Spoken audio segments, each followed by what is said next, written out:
Fala pessoal, seja muito bem-vindo à nossa aula de raciocínio lógico focado para o concurso do Consurge, concurso organizado pela banca IBGP. Para quem não me conhece, eu sou Ângelo Hélio, eu sou perito criminal e professor de raciocínio lógico e matemática para concurso, e nessa nossa primeira aula para o concurso do Consurge, eu vou resolver algumas questões de raciocínio lógico da nossa banca IBGP. Então, se você está prestando esse concurso, ou qualquer outro concurso organizado pela banca IBGP ou outra banca, essa aula aqui vai te ajudar bastante, beleza? Então vamos lá, vamos para a nossa aula. Só lembrando que na descrição do vídeo eu sempre deixo o link para quem quiser fazer o download gratuito desse resumão de raciocínio lógico. O link do meu curso Exatas Express, que é um curso focado em resolução de questões para concurso, onde eu tenho uma trilha específica da banca IBGP dentro do meu curso e a playlist com todas as aulas que eu já gravei focadas na banca IBGP. Beleza? Então vamos lá, vamos resolver a nossa primeira questão. O tabuleiro de damas tem 64 casas. Se colocarmos 1 grão de milho na primeira casa, 2 grãos na segunda, 4 grãos na terceira, 8 grãos na quarta casa e 16 na quinta casa, é correto afirmar que na oitava casa a quantidade de grãos será... Vamos lá, questão de sequência, né, pessoal? A gente percebe que tem uma sequência aí, ó. Na primeira casa, você tem 1 grão de milho, né? Na segunda, 2 grãos. Na terceira, 4 grãos. Na quarta, 8 grãos. E depois, na quinta, 16 grãos. E a questão quer saber quantos grãos vai ter na oitava casa, né? Ou seja, nós temos aí uma sequência de números. Então, eu tenho aqui o número 1, depois o número 2, depois o 4, depois o 8 e depois o 16, certo? Então, o que está rolando aqui? Ó? A gente percebe que os números estão sendo multiplicados por 2, né? Está sendo dobrado. Ó, do 1, ele foi para o 2, então eu multipliquei por 2 aqui. O 2 multiplicado por 2 vai virar 4, né? 4 por 2, aqui é 2, né? Multipliquei por 2, 4 vezes 2 deu 8, 8 vezes 2, 16. Então, o que está rolando é uma multiplicação por 2, né? Então, o que vai acontecer aqui? Ó? Depois do 16, o próximo número vai ser 16 vezes 2, 32. 32 vezes 2, 64. 64 vezes 2, 128. E a questão quer saber a oitava casa, né? Qual que é o número, né? Qual que é a quantidade de grãos de milho que vai ter na oitava casa. Olha só, primeira casa, segunda, terceira, quarta, quinta, sexta, sétima, oitava. Então, na oitava casa, nós vamos ter 128 grãos de milho, gabarito nosso na letra B. Show de bola? Primeira questão resolvida, vamos avançar. Próxima questão, questão de número 2. Banca IBGP, concurso cobrado na Prefeitura de Belo Horizonte 2023.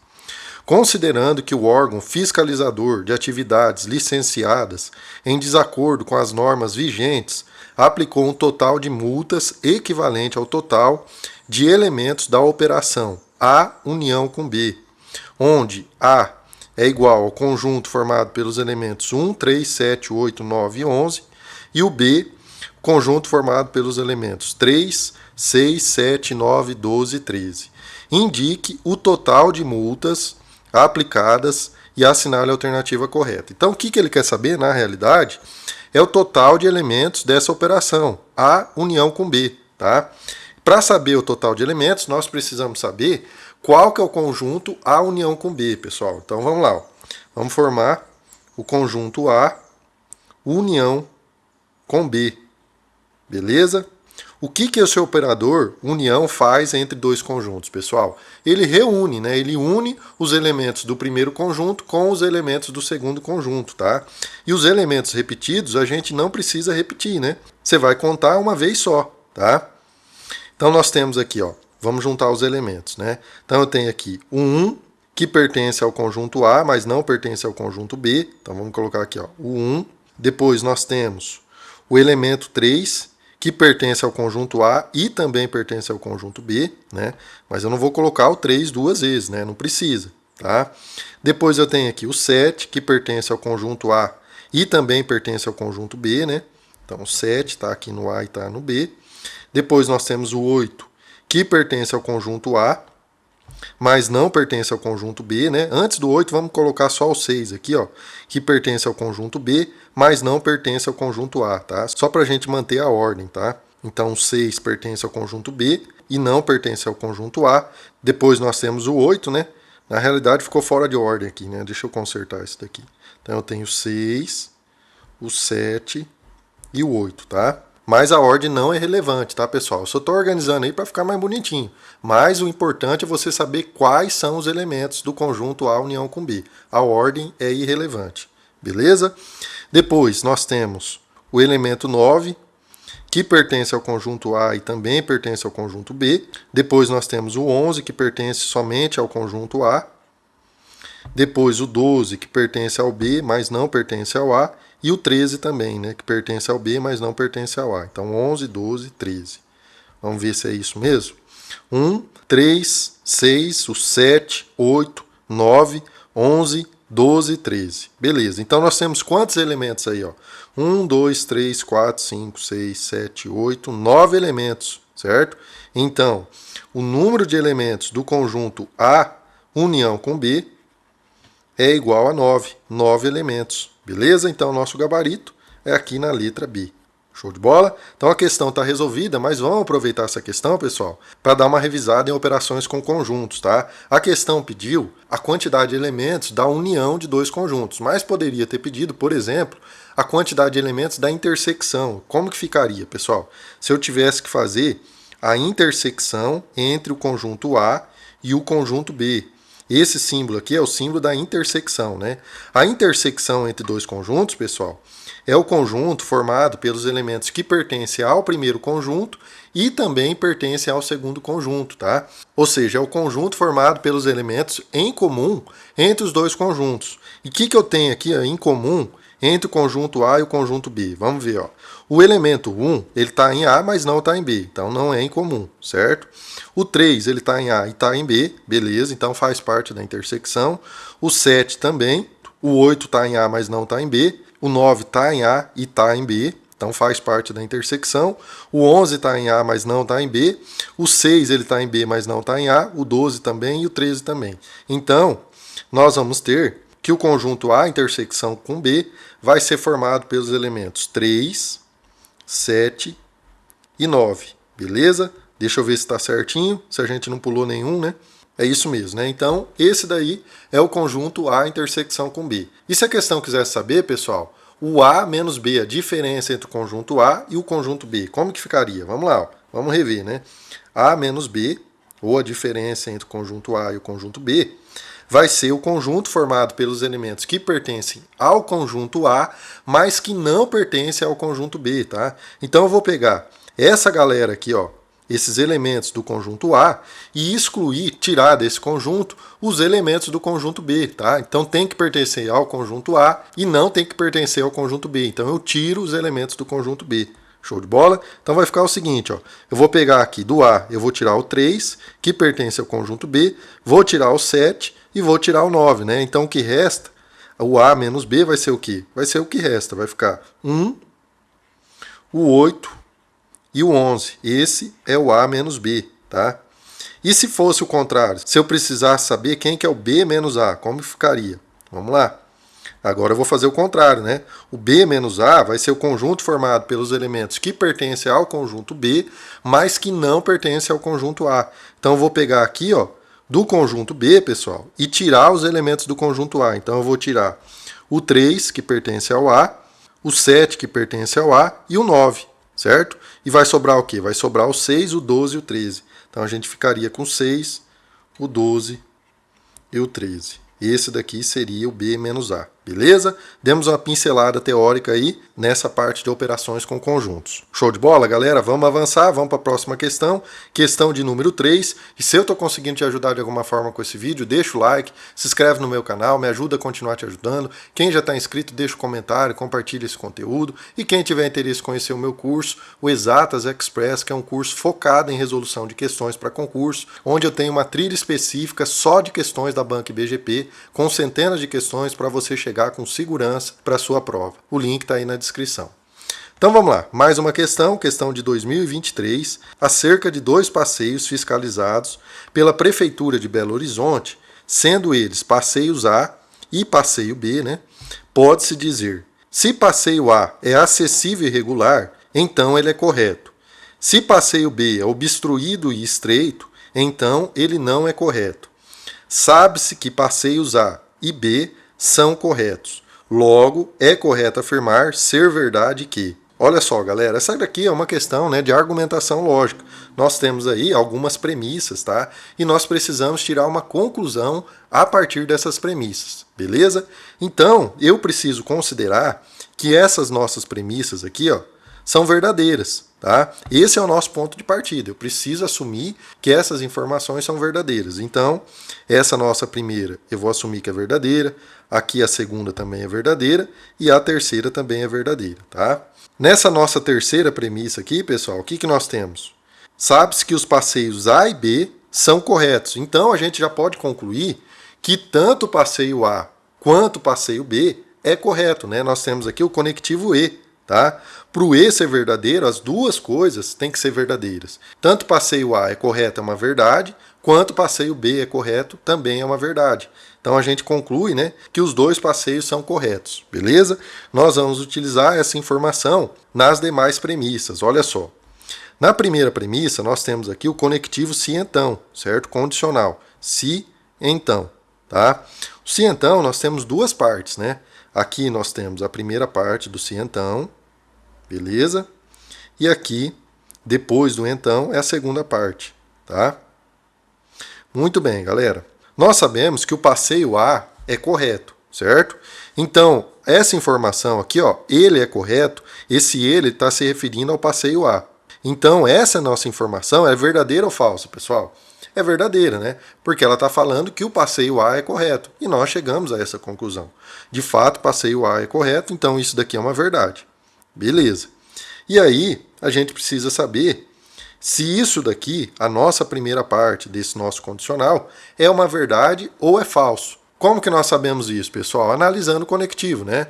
O conectivo se então, pessoal, a lógica dele que a gente precisa saber, né, levar para a prova, é que ele só é falso quando nós temos a primeira parte verdadeira com a segunda parte falsa, tá? Somente nessa hipótese, quando eu tenho VF. E no nosso caso, dessa premissa, eu já tenho aqui, ó, essa parte, né, a nossa segunda parte, é verdadeira. Então não tem como eu ter aqui um F na segunda parte, porque a nossa segunda parte já é verdadeira, tá? Então, pouco importa o valor, lógico, né, dessa nossa primeira parte. Ela pode ser tanto verdadeira quanto falsa, que essa nossa proposição ela vai continuar sendo verdadeira, tá? Então eu não sei, eu não posso afirmar, não posso tirar uma conclusão sobre o fato do passeio A ser acessível e regular, tá? Eu sei que ele é correto, tá? A partir dessa nossa premissa.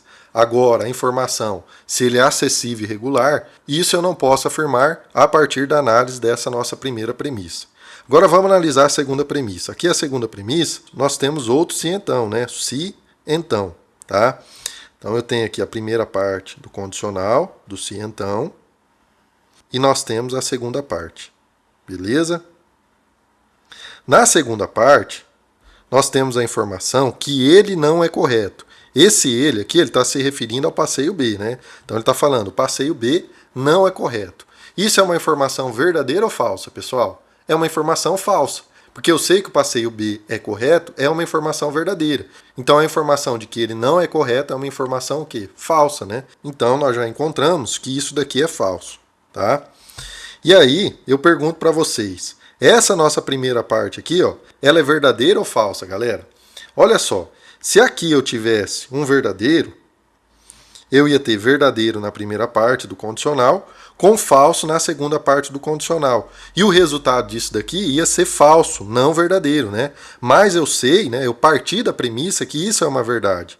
Então, não tem como eu ter a nossa primeira parte verdadeira. Se a nossa primeira parte não pode ser verdadeira, pessoal, significa que ela só pode ser o quê? Só pode ser falsa, tá? Então essa nossa primeira parte aqui é uma proposição falsa, beleza? Então eu concluo que o passeio B é obstruído e estreito é uma informação falsa, tá? E se isso daqui, pessoal, é uma informação falsa, qual que é a verdade? A verdade é a negação, né? Quando eu nego uma proposição que é falsa, eu vou encontrar uma proposição que é verdadeira, tá? Então, para eu saber a verdade, eu faço a negação daquilo que é mentira, tá? Então, eu vou ter agora um segundo problema, né? Dentro do nosso problema de argumentação lógica, agora eu vou ter que resolver um problema de negação lógica. Então, eu tenho que negar essa nossa proposição aqui, ó, que a gente sabe que é falsa, para eu poder encontrar o que é verdadeiro, tá? Então, vamos lá. A informação que eu tenho, né, a proposição que eu tenho, eu vou reescrever ela aqui, ó. Passeio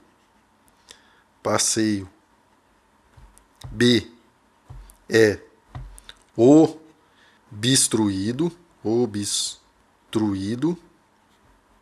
e o passeio B é estreito, né? E é estreito. Beleza? Então eu tenho aqui, ó, conectivo E, tá? Ele está conectando duas proposições. A primeira proposição está aqui. Passeio B é obstruído, essa é a nossa primeira informação. Beleza? E aqui eu tenho a segunda informação. Essas duas proposições estão conectadas através do conectivo E. Show de bola, galera? Vamos só posicionar um pouquinho mais para cá. Essa é a nossa proposição, tá? E eu sei que isso daqui, né, que é essa nossa proposição, é uma proposição falsa, tá? Se eu sei que isso é falso, para eu encontrar o que é verdade, o que eu vou fazer? Eu vou fazer a negação disso. E como que nós negamos uma proposição formada com o conectivo E, pessoal? É só trocar o E pelo OU, né? Então, esse E aqui, ó, eu troco pelo OU, tá? E nego tudo. Ou seja, eu vou negar a minha primeira parte e vou negar a minha segunda parte, tá? Então, a negação de o passeio B é obstruído vai ficar o quê? Vai ficar o passeio B não é obstruído,